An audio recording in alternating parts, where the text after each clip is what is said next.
हम लक्ष्मी चौधरी यहाँ सब गोटे के प्रणाम करे छी। आई हम एकटा बजरंगबली के गीत गाबऽ जा रहल छी। अहाँ सब गोटे के हिंदू नव वर्ष के बहुत बहुत हार्दिक शुभकामना अछि। और गीत नीक लागत तो चैनल के सब्सक्राइब करब और ये गीत के अधिक से अधिक शेयर करब। आशीष एवं स्नेह के रूप में गीत के लाइक करब और कमेंट करब। धन्यवाद।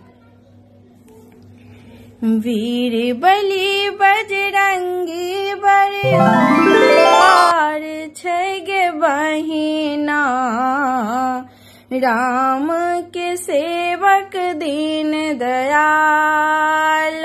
वीर बलि बजरंगी बड़ी उदार छै गे बहिना, राम के सेवक दीन दयाल। रिद्धि सिद्धि विज्ञान ज्ञान के भक्त भरल भंडार गे, भक्त भरल भंडार गे। सिर पर शोभे मुकुट निराला, लाल लंगोटा वाला गे, लाल लंगोटा वाला गे। गरदन शोभे तुलसी माल गे बहिना, राम के सेवक दीन दयाल। गरदन शोभे तुलसी माल गे बहिना, राम के सेवक दीन दयाल।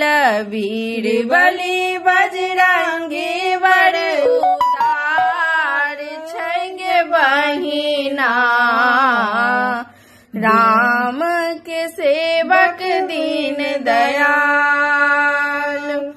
जे कियो हुनकर चरण पखारे, तिनकर बेड़ा पार गे, तिनकर बेड़ा पार गे।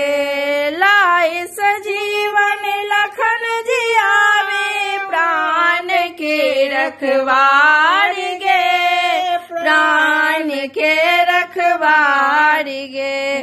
लखन लाल के लागल शक्तिवान गे बहिना, राम के सेवक दीन दयाल।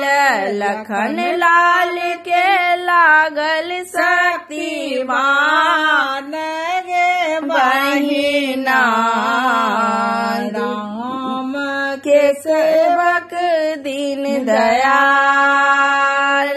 वीर बलि बजरंगी बड़ी उदार छै गे बहिना, राम के सेवक दीन दयाल। के कैरानी के कारण वन में रोवे धनुषाधारी गे, रोवे धनुषाधारी गे। लंका जारी सिया सुध लाला, राम काज बलिदानी गे, राम काज बलिदानी गे। हृदय विराजे सीताराम गे बहिना,